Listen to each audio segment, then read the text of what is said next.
지난번 금요기도에 나온 분들에게 나누었던 이야기지만 오늘 말씀과 연결이 되어지는 주제일 것 같아서 좀 우스운 이야기지만 여러분들에게 나누려고 합니다. 남자들이 인생을 살면서 사회에서 활동을 하면서 힘들 때가 많죠. 직장 상사나 또 하는 일이나. 그럴 때마다 남자들은 힘들 때마다 지갑을 꺼내서 지갑 안에 있는 아내의 사진을 본다고 합니다. 내가 이 사람하고도 사는데 뭘 못할까? 그러면서 포기하지 않고 다시 일을 한다고 합니다. 아내들도 좋나요? 아내들도 살다 보면 힘든 일이 있습니다. 그럴 때마다 아내들도 가족 사진을 꺼내놓고 봅니다. 자식들 보는 게 아니라 남편 봅니다.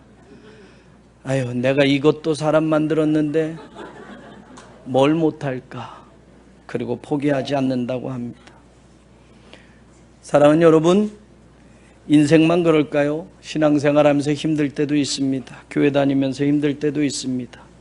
그럴 때마다 여러분은 우리 교회 달력을 보면서 제 사진을 보면서 이 양반도 목사가 돼서 하나님 일 한다는데 하나님 일 뭘 못할까? 맡겨주신 일 열심히 해야지.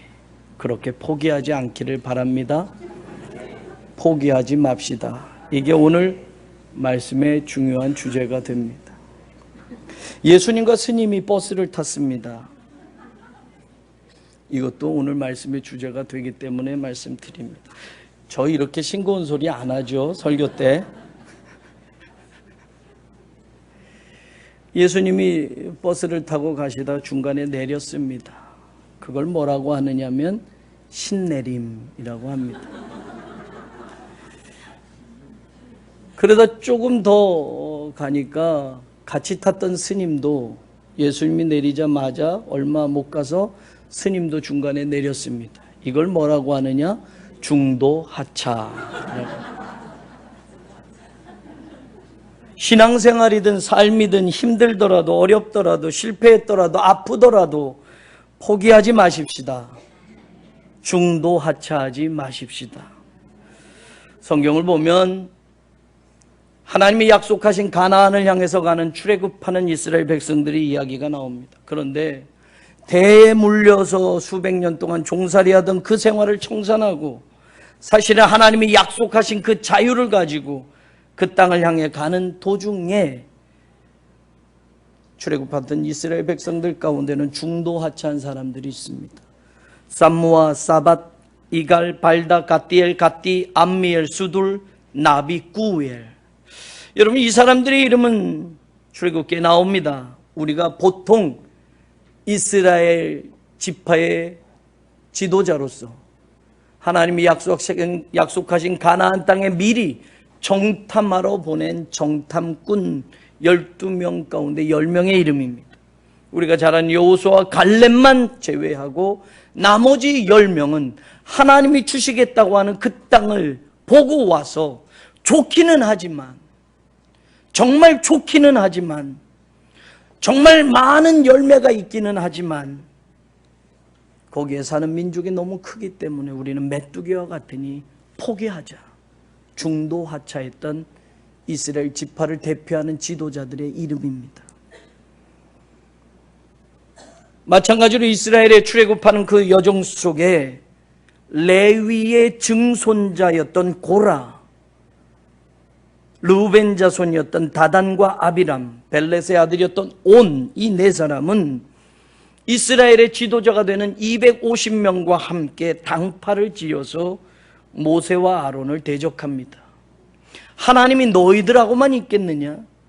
우리에게도 하나님이 함께 하실 수 있다라고 이야기하면서 제사장의 직분을 요구했던 일들이 있습니다. 그랬을 때 결국 그들은 하나님의 불이 내려서 가나안에 들어가지 못하고 중도 하차한 사람들이 되고 맙니다. 다윗의 일생 가운데 거의 많은 부분을 군대 장관으로 다윗을 도우며 함께했던 요압 장군이 있습니다.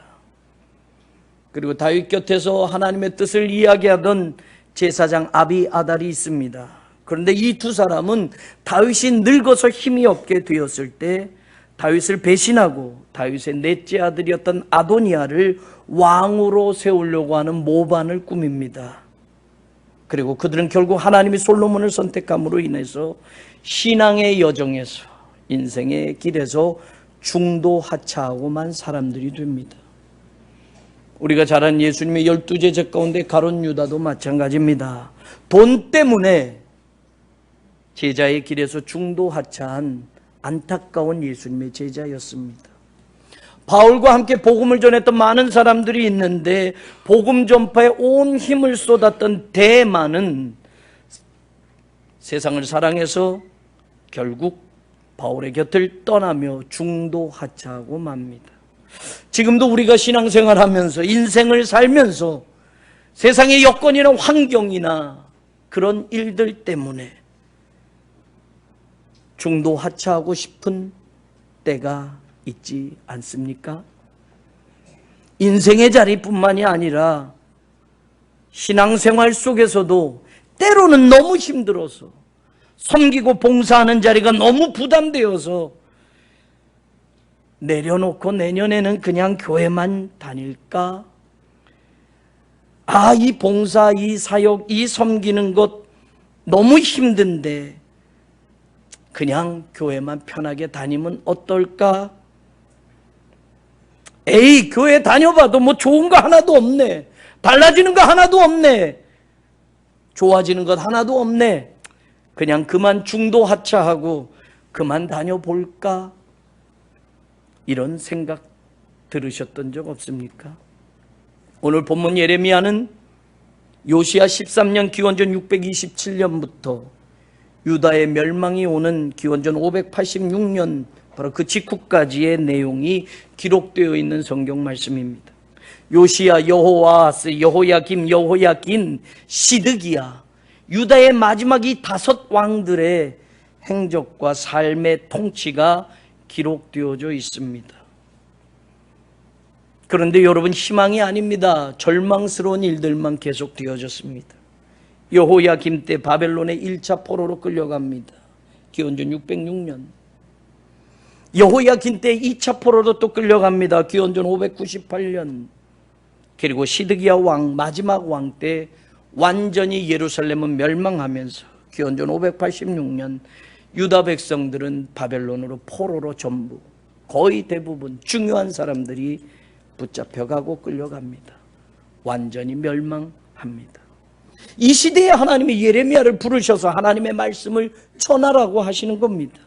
그러니 여러분, 말씀의 대부분의 내용은 무엇이냐? 유다가 멸망할 것이다, 유다가 하나님의 심판을 받을 것이다 였습니다.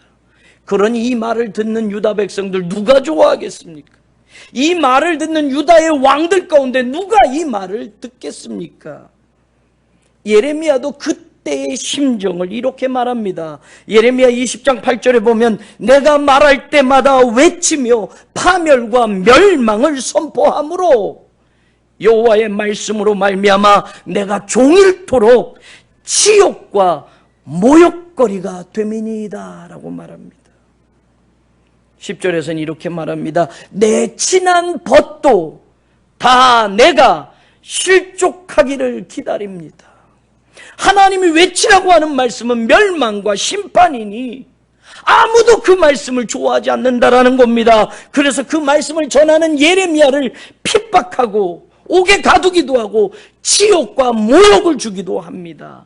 친했던 친구들마저도 예레미야가 전하는 말씀을 듣고 반겨하지 않고 차라리 예레미야가 망했으면 좋겠다, 실족했으면 좋겠다라고 기다리고 있다라고 예레미야가 외치고 있습니다. 예레미야서 15장 1절에 보면 하나님은 역시 단호하게 말씀합니다.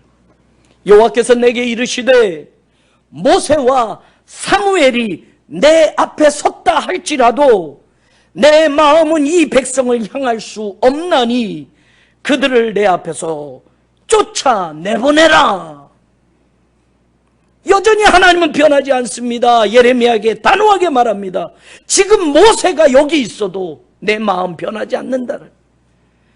내가 사랑하는 사무엘이 여기 있어도 내가 변하지 않는다는, 내 마음을 이 백성들을 향하여 두지 않겠다라는 겁니다.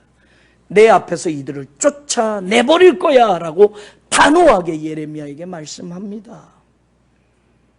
더 심하게 15장 3절에서는 이렇게 말합니다. 내가 4가지로 유다를 벌 줄 것이다. 죽이는 칼, 찢는 개, 삼켜 멸하는 공중의 새, 땅의 짐승으로 내가 유다를 벌할 것이다 라고 이야기합니다. 15장 6절은 더 하나님은 단호하게 말합니다. 내가 뜻을 돌이키기에 지쳤다라고까지 말합니다. 유다를 참아주고 기다려주고 참아주고 기다려주고 그렇게 뜻을 돌이키며 하나님이 참았는데 이제는 내 뜻을 돌이키기에 나도 지쳤다라고 하나님이 예레미야를 통해서 그렇게 말씀하고 있습니다. 그러면 정말 하나님은 예레미야를 통해 이스라엘의 멸망과 심판만 말씀하라고 하시는 것이었을까요? 그렇다면 여러분, 우리에게 미래라고 한다면 절망과 패배뿐입니다. 우리에게 미래는 근심과 걱정이고 저주밖에 남지 않습니다. 우리라고 유다 백성들과 뭐 다를 게 있겠습니까? 우리라고 뭐 유다 백성들보다 더 좋은 신앙인이라고 이야기할 수 있겠습니까? 그런 우리의 신앙과 인생의 자리에 하나님의 심판과 멸망밖에 없다고 한다면 유다 백성이나 오늘 우리나 우리의 미래는 절망밖에 없다라는 겁니다. 그것밖이라고 한다면 우리도 모두 중도하차할 수밖에 없습니다. 이게 정말 하나님의 마음일까? 단호하게 이렇게 말씀하시는 것, 이게 전부 하나님의 진심일까? 그러나 성경은 우리에게 분명히 말해줍니다. 오늘 우리가 선택한 본문 바로 앞장에 예레미야 30장 3절 말씀에 보면 여호와의 말씀이니라. 보라, 내가 내 백성 이스라엘과 유다의 포로를 돌아가게 할 날이 오리니 라고 말합니다. 아, 하나님의 진심은 이거였구나. 하나님의 백성을 향한 마음은, 진짜 그 마음은 바로 이거였구나. 지금은 그들의 죄악 때문에 심판을 하시지만 그 심판이 그들의 마지막이고 그들의 운명이 아니고 그들의 전부가 아니고 하나님은 반드시 그들을 돌아오게 하실 것이라고 약속해주고 있구나. 30장 10절에 보면 여호와의 말씀이니라. 그러므로 나의 종 야곱아, 너는 두려워하지 말아라. 이스라엘아, 놀라지 말아라. 내가 너를 먼 곳으로부터 구원하고 내 자손을 잡혀가 있는 땅에서 구원하리니 야곱이 돌아와서 태평과 안락을 누릴 것이며 두렵게 할 자가 없으리로다.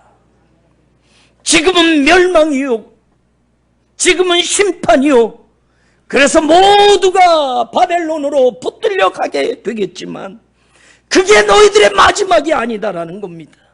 내가 반드시 그 먼 곳으로부터 너희를 다시 구원해낼 것이며 너희들의 후손, 너희들의 자손을 다시 그 땅에서 구원해낼 것이며 돌아와서 내가 그들에게 태평과 안락을 누리게 할 것이며 다시는 더 이상 두렵게 할 자가 없게 하리라. 이게 하나님의 진심이었다라는 겁니다. 17절은 더 이야기합니다. 하반절에 보면 너의 상처로부터 새 살이 돋아나게 하여 너를 고쳐주리라. 하나님의 심판과 하나님의 멸망으로 인해서 유다는 부서지고 깨부서지고 찢어지고 상처난 몸이 되었지만 그것으로 하나님이 외면하고 끝이라고 하는 것이 아니라 너희들의 그 상처로부터 내가 새 살이 돋아나게 하며 바로 내가 너를 고쳐주리라 라고 하나님이 예레미야를 통해서 말씀하셨습니다. 아, 이게 하나님의 마음이구나.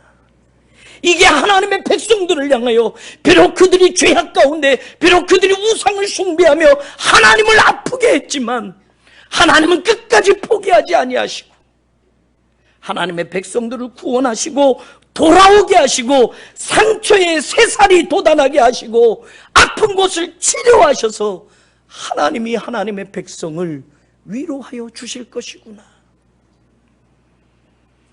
사랑하는 여러분, 저와 여러분에게 하나님은 누구이십니까?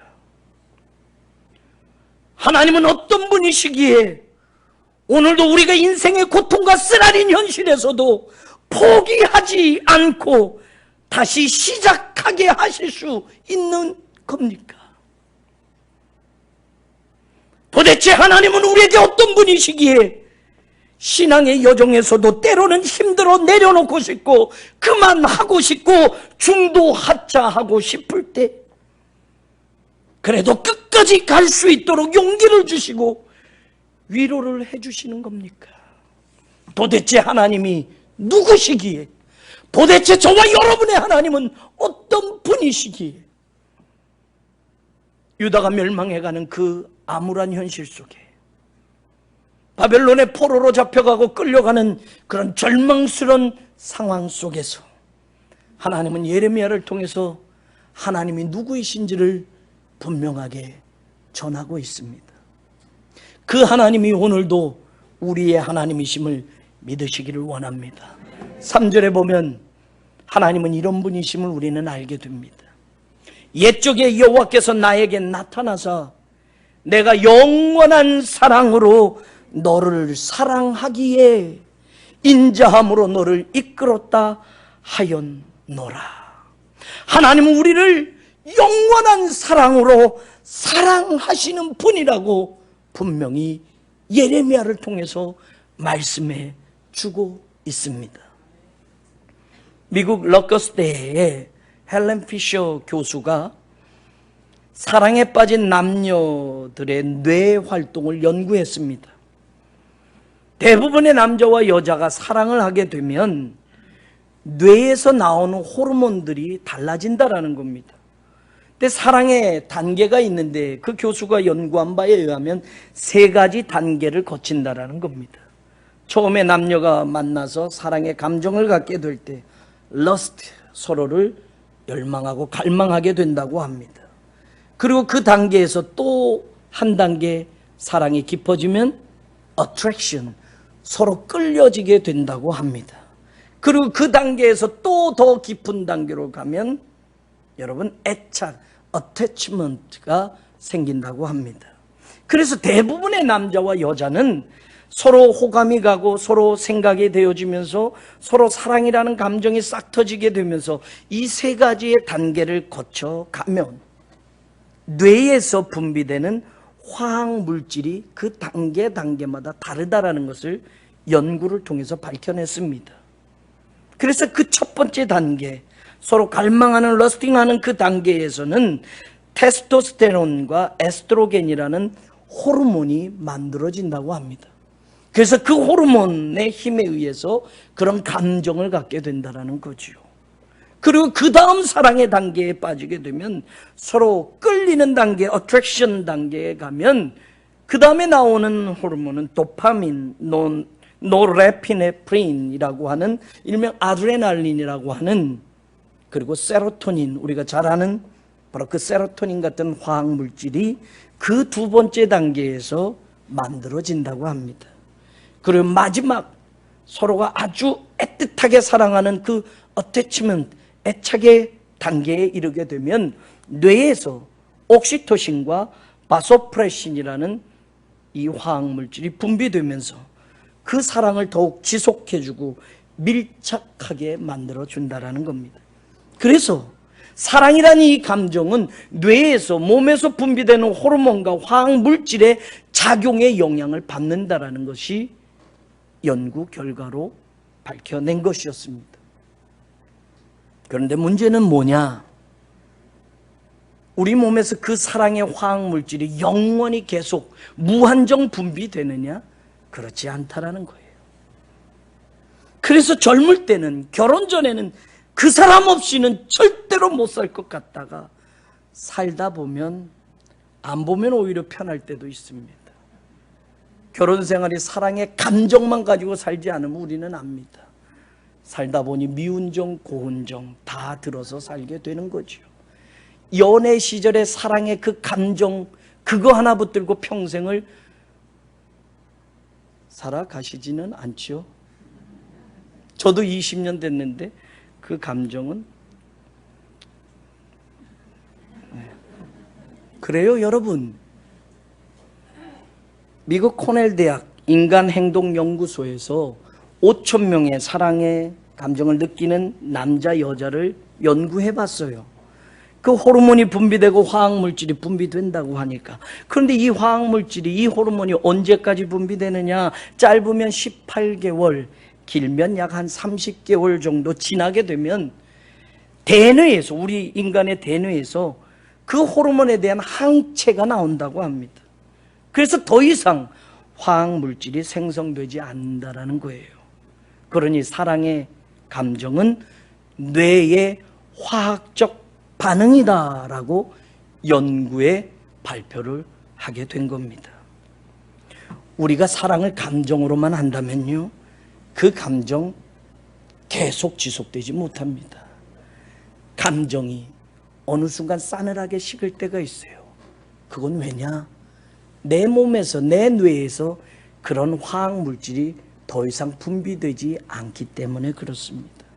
그러니까 우리가 사랑을 감정으로만 한다면 사랑에는 반드시 유통기한이 있는 겁니다. 그러나 하나님은 우리에게 말씀합니다. 내가 영원한 사랑으로 너를 사랑하였다라고 말합니다. 우리말로는 시제가 분별이 안 됩니다. 영어에는 I have loved you with an everlasting love라고 되어 있어요. 현재 완료입니다, 여러분. 현재 완료는 그 말을 하는 시점으로 본다면 그 이전부터 지금까지 계속적인 용법으로 계속 사랑해 왔다라는 거예요. 이 말씀을 하는 그 시점으로부터 그 이전부터 지금 이 말을 하는 이 순간까지 내가 한 번도 변함없이 변질되지 않고 내가 가진 이 영원한 사랑으로 너희들이 어떤 상태이든 어떤 감정이든 어떤 생활이든 상관없이 나는 그렇게 영원한 사랑을 가지고 너희들을 사랑해 왔다라고 오늘 예레미야를 통해서 말씀하는 거예요.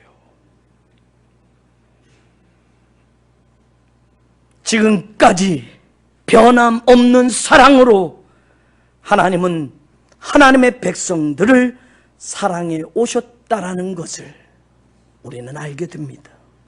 예레미야에게 말했던 그 시절 기원전 6세기로 본다면 바로 그 말씀하는 그 시점부터 그 이전 하나님은 변함없이 사랑해 왔다라는 거예요. 지금으로부터 2000년 전으로 돌아가서 이 말씀을 듣는다면 십자가 위에서 다 쏟아주시며 다 내어주시며 하나님은 우리를 그렇게 사랑해 오셨다라는 겁니다. 그리고 지금 21세기를 사는 우리가 오늘 이 말씀을 듣는다고 한다면 이 시점부터 그 이전의 모든 삶의 자리 하나님은 변함없이 우리를 사랑해 오셨다라는 사실입니다. 내가 영원한 사랑으로 너를 사랑하여 왔노라 라는 이 말씀, 바로 그 사랑의 하나님이 우리의 하나님이시라는 것, 그것이 오늘 우리가 포기하지 않아야 하고 중도 하차할 수 없는 분명한 이유라는 것을 기억하기를 원합니다. 우리를 변함없이 제가 여러분이 어떤 삶의 태도인지 상황이든지 상관없이 하나님은 무조건적으로 영원한 사랑으로 변하지 않는 사랑으로 우리를 사랑하셨기 때문에 지금 아무리 고통스러운 인생의 자리에 있다 할지라도 지금 세상적으로는 절망밖에 이야기할 수 없는 그런 내 상황이라 할지라도 지금 실패했어도 지금 몸이 아파서 아무것도 할 수 없는 상황이라 할지라도 지금 너무 힘들어서 내려놓고 싶다 할지라도 그만두고 싶다 할지라도 내가 영원한 사랑으로 너를 사랑하고 있노라라는 이 말씀을 하는, 이 말씀을 전하시는 하나님이 계시기 때문에 우리는 포기하지 않고 중도 하차하지 않고 끝까지 갈 수 있는 용기를 얻게 되는 줄로 믿습니다. 도대체 하나님이 누구시기에 우리는 포기할 수 없는가? 도대체 하나님이 나와 여러분에게 누가 되시기에 우리는 포기할 수 없을까? 중도 하차할 수 없을까? 4절에 예레미야는 이렇게 말합니다. 전혀 이스라엘아, 내가 다시 너를 세우리니 네가 세움을 입을 것이요. 여러분, 한 단어를 주목해 보기를 원합니다. 다시라는, I will build you again. 내가 다시 너를 세울 것이야 라고 말씀하는 이 다시라는 단어를 주목해 보십시오. 이 말은 무슨 뜻입니까? 지금 상황은 다 무너졌다라는 이야기. 지금 유다는 다 멸망했다는 이야기예요. 지금 이스라엘은 다 부서지고 무너져 버렸다는 이야기예요. 절망입니다. 고통입니다. 한숨입니다. 근심입니다. 아무것도 희망을 찾아볼 수 없는 암울한 시대 속에 있다라는 거예요. 그런데 하나님의 말씀이에요. 내가 다시 너희를 세워줄 것이야. 지금 다 부서진 인생이야. 지금 다 망해버린 것 같다. 아무것도 할 수 없을 것만큼 바닥에 떨어진 인생이야. 그런 너희들의 상황이야. 걱정하지 마라. 내가 다시 너희를 일으켜 세워줄 거야 라고 오늘 예레미야를 통해서 말씀하는 거예요. 그러니까 오늘 본문 4절 하반절을 보세요. 네가 다시 소고를 들고 즐거워하는 자들과 함께 춤추며 나오리라. 네가 다시 사마리아 산들의 포도나무를 심되 심는 자가 그 열매를 따기 시작하리라. 5절에 에브라임 산 위에서 파수꾼이 외치는 날이 있을 것이라. 이르기를 너희는 일어나라. 우리가 시온에 올라가서 우리 하나님 여호와께로 나아가자 하리라. 지금 상황은 즐거워할 수 없는 상황이에요. 다 부서지고 무너지고 절망밖에 없어요. 지금은 춤출 상황이 아니에요. 지금은 따먹을 열매가 없이 핍절된 인생이었어요.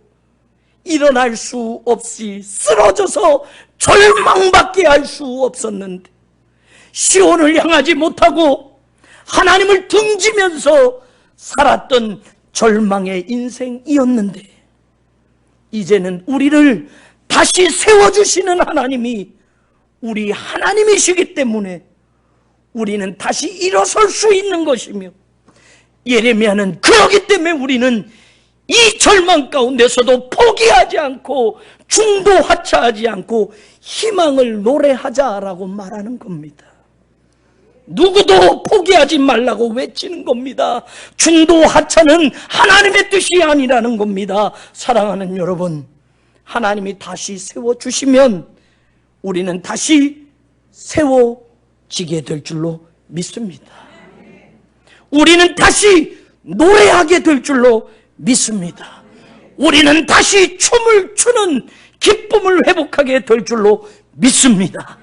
하나님이 다시 세워주시면 다시 너희는 열매를 따기 시작하리라 라는 말씀이 우리의 인생 가운데서 회복되어지는 역사가 있게 될 줄로 믿습니다. 어떤 절망에서도 다시 일어서서 시온을 향하여 하나님께로 나아가는 복된 인생이 될 줄로 믿습니다. 우리를 다시 세워주시겠다고 하시는 바로 그 하나님이 오늘 저와 여러분의 하나님인 줄로 믿습니다. 오늘 우리가 왜 포기할 수 없는가? 왜 지금 힘들어도 중도 하차할 수 없는가? 8절을 보십시오. 예레미야는 하나님이 이런 분이라고 또 소개합니다. 보라, 나는 그들을 북쪽 땅에서 인도하며 땅 끝에서부터 모으리라 라고 말합니다. I will bring them. 내가 그들을 데려올 것이야. From the land of the north. 여러분, 이 말은 의미가 있는 말입니다. 바벨론이 동쪽에 있지만 바벨론이 지금 북쪽을 통하여 유다를 침략해 들어와서 유다가 완전히 멸망했어요. 그리고 비옥한 초승달 지대를 향하여서 돌아서 바벨론으로 포로를 끌고 갔어요. 그런데 지금은 다 붙잡혀가고 지금 다 끌려가서 절망밖에 없지만 하나님이 뭐라고 말씀하시느냐? 내가 그들을 북쪽 땅에서부터 데리고 올 것이다 라고 약속하고 있어요. 뿐만 아니라 땅 끝에서부터 from the ends of the earth, 땅 끝들로부터 I will gather them. 내가 그들을 모으겠다라고 말씀합니다. 여러분, 이스라엘의 운명은, 유다의 운명은 다 멸망해서 끝난 것 같아요. 포로로 잡혀갔어요. 이제 절망밖에 없어요. 그러나 하나님이 그 포로된 자들을 다시 데리고 온다라는 거예요. 그러나 그 다음에 말씀은 무엇입니까? 땅 끝들로부터, 온 세상으로부터 내가 그들을 모을 것이다 라고 말합니다. 이 말은 구원사적인 온 인류를 향한 구원의 메시지입니다. 유다 백성들만이 아니라, 이스라엘 백성들만 아니라 이 세상 모든 백성들을 하나님이 불러 모으실 것이라는 분명한 약속의 말씀입니다. 하나님은 우리를 포로된 땅에서 인도해내시며 하나님은 우리를 땅 끝들로부터 모으셔서 큰 무리를 이루게 하실 분이라는 것이 예레미야가 전하는 우리의 하나님의 모습입니다. 그런데 여러분, 하나님이 모으시는 사람들을 한번 들여다보세요. 8절 중반절부터 나오지요. 그들 중에는 이라고 되어 있습니다. 하나님이 인도하시고 하나님이 부르시고 하나님이 모으시는 사람들 중에는 누가 있느냐? 그들 중에는 맹인과 다리 저는 사람과 잉태한 여인과 해산하는 여인이 함께 있으며 큰 무리를 이루어 이곳으로 돌아오리라. 여러분, 하나님이 모으시는 사람들 가운데, 하나님이 부르시는 사람들 가운데 누가 상징적으로 있느냐? 맹인이 있습니다. 다리를 저는 사람들이 있습니다. 해산하는 여인이 있습니다. 잉태한 여인이 있습니다. 이 말은 무슨 뜻입니까? 앞을 못 본다면 능동적으로 자기 힘으로 혼자서는 올 수 없는 사람입니다. 다리를 절고 있다고 하면 그 먼 길을 혼자 힘으로는 도저히 올 수 없는 사람들입니다. 해산한 여인이라고 한다면 여러분, 이제 아기를 갓 낳고 아직 몸도 풀기 전에 그 갓난 아기와 함께 그 먼 길을 떠날 수 있는 여인은 없습니다. 잉태한 여인이라면 만삭된 배부른 그 배를 가지고, 그 무거운 몸을 가지고 그 먼 길을 떠날 사람이 없습니다. 능동적으로는 도저히 올 수 없는 그 사람들, 세상적으로는 도저히 하나님이 부르시는 그 자리에 설 수 없는 그런 사람들. 그런데 그들 중에는 바로 그런 사람들도 있다고 성경은 이야기합니다. 도저히 올 수 없는 사람들, 누군가의 도움 없이는 갈 수 없는 그런 사람들, 그들을 하나님이 인도해내실 것이고 그들을 하나님이 모으실 것이고 그들을 하나님이 데려오실 것이라고 오늘 약속합니다. 세상에서 절망 가운데 있는 사람들, 실패자라고 하는 사람들, 병자, 낙오자, 약자, 어떤 결핍된 인생의 사람이라 할지라도 하나님이 데려오시기로 작정하셨다고 한다면, 하나님이 그들을 모으시겠다고 결정하셨다고 한다면 하나님은 그들을 모으셔서 그들로 하여금 큰 무리가 되어 다시 돌아오게 하셔서 하나님의 영광의 자리에 앉게 하실 것이라는 약속입니다. 저는 우리 교회가 그런 교회가 되기를 소원합니다. 강남에 있는 어떤 부자 교회처럼 되지 않아도 좋습니다. 교인들 구성원 가운데 세상에서 성공한 사람들이 많지 않아도 좋습니다. 좋은 직장 갖지 않아도 좋습니다. 높은 학식, 유명한 정치인들, 대기업 사장님들, 엄청난 부자가 없어도 좋습니다. 가난한 사람, 소외된 사람, 못 배운 사람, 불편한 사람, 세상에서는 대접받지 못했어도, 세상에서는 주목받지 못했어도, 한 번도 주인공처럼 살아보진 못한 인생을 가졌다 할지라도 하나님이 선택하셨다고 한다면, 하나님이 부르셨다고 한다면, 하나님이 데려오시고 모으셔서 하나님의 자녀 삼으시고 하나님 앞에 아름다운 신앙의 공동체를 이루어가는 그 감격과 그 구원의 감사를 잃어버리지 않는 그런 교회가 되기를 소원합니다. 도저히 그 사람은 올 수 없는 사람인데 하나님이 데려오신 겁니다. 도저히 그 사람은 함께 할 수 없는 사람인데 하나님이 그를 모으신 겁니다. 그렇기 때문에 어떤 인생의 자리에 저와 여러분이 지금 있다 할지라도 포기하지 마십시오. 중도하차하지 마십시오. 세상은 우리를 나이 먹었다고 그만두라 할 수 있습니다. 세상은 우리가 가진 게 없다고 외면할 수 있습니다.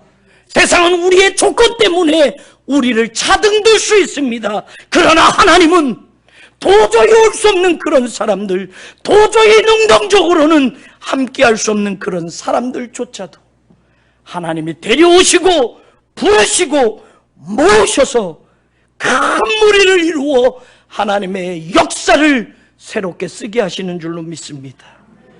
오늘 우리를 데려가시고 오늘 우리를 인도하시고 모으시는 하나님이 바로 우리 하나님이기 때문에 저와 여러분 어떤 인생의 자리에도 포기하지 않고 절망하지 않고 중도하차하지 않고 그 좋으신 하나님과 함께 남은 생애를 살아갈 수 있게 되기를 주의 이름으로 축원합니다. 오늘 제목이기도 한 14절 하반절을 주목해 보십시오. 내 복으로 내 백성을 만족하게 하리라 여호와의 말씀이니라. 하나님의 복으로 하나님의 백성을 만족하게 하실 것이라고 약속하셨습니다. 이 말씀과 똑같은 의미로 하나님의 복에 대해서 12절은 또 이렇게 이야기합니다.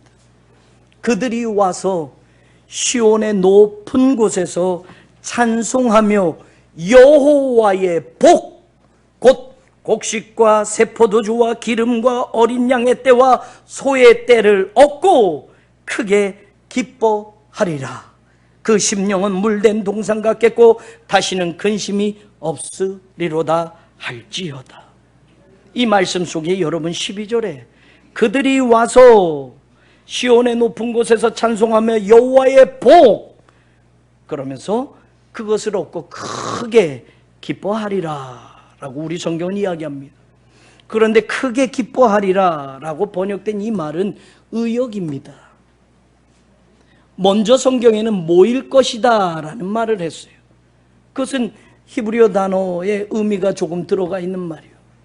크게 기뻐하리라 혹은 모일 것이다 라고 번역된 나하르라는 히브리어는 말입니다. 문자 그대로 원래의 뜻은 물이 흘러가다, 흐르다 라는 뜻입니다. 그래서 영어에 flow라고 되어 있습니다. 그러니까 이 말은 이렇게 번역하는 게 맞습니다. 그들이 와서 라는 말이에요. 그들이 올 것이다. 그리고 여호와의 복, 바로 여호와의 복을 향하여 그들이 와서 그 복을 향하여 흘러가게 될 것이다 라는 말씀입니다. 그렇기 때문에 오늘 14절에 내 복으로 내 백성을 만족하게 하리라 라고 말씀하는 거예요. 사랑하는 여러분, 하나님의 복을 향하여 흘러가는 인생이 되기를 원합니다. 하나님의 복을 향하여 가는 신앙의 사람들이 되기를 원합니다. 그래서 내 복으로 내 백성을 만족하게 하리라라는 이 약속이 오늘 이 시대에도 저와 여러분에게 우리 교회에 주시는 하나님의 축복의 선언이 되기를 간절히 원합니다. 그런 인생은 물된 동산같이 회복될 것이라고 말합니다. 12절 13절 계속 다시는 근심이 없고 함께 춤추며 즐거워하겠고 청년과 노인은 함께 즐거워하며 하나님이 슬픔을 돌려 즐겁게 하며 위로하여 근심으로부터 기쁨을 얻게 하실 것이다 라고 말씀합니다. 하나님의 복을 향하여 흘러가는 인생이, 하나님의 복을 향하여 흘러가는 교회가, 하나님의 복을 향하여 나아가는 백성들이 바로 이런 삶의 주인공이 될 것이라고 예레미야를 통해서 유다의 멸망과 절망 가운데 한숨 짓고 있는 그들에게 오늘 이 말씀을 선포하신 겁니다. 하나님의 복으로 하나님의 백성을 만족하게 하시는 바로 그 하나님을 저와 여러분의 모든 삶의 자리에서 체험하게 되기를 주의 이름으로 축원합니다. 하나님의 복을 향하여 흘러가는 인생의 주인공들이 되기를 주의 이름으로 다시 한번 축원합니다.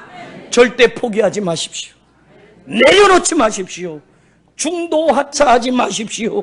아무리 힘들고 아무리 고통스러워도 하나님이 영원한 사랑으로 우리를 사랑하십니다. 하나님이 우리를 그 밑바닥에서부터 다시 세워주실 것입니다.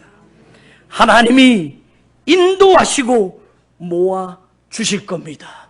그래서 큰 무리를 이루어 하나님의 영광을 드러내고 하나님의 복으로 만족하게 되는 복된 삶의 주인공들로 세워주실 겁니다. 그 믿음을 가지고 신앙의 자리이든 여러분이 살아가는 삶의 자리이든 포기하지 않고 끝까지 가는 하나님의 자녀들 되기를 주의 이름으로 축원합니다. 고마우신 하나님, 우리를 영원한 사랑으로 사랑하시는 그 하나님, 우리를 불러 모으시고 우리를 다시 세우시는 그 하나님, 그 하나님이 오늘 우리 하나님이기에 우리가 희망을 가지고 우리가 소망을 가지고 지금 이 현실과 이 아픔 속에서도 다시 시작하게 될 수 있음을 믿습니다. 사랑하는 성도들에게 함께하여 주시옵소서. 예수님 이름으로 기도합니다. 아멘.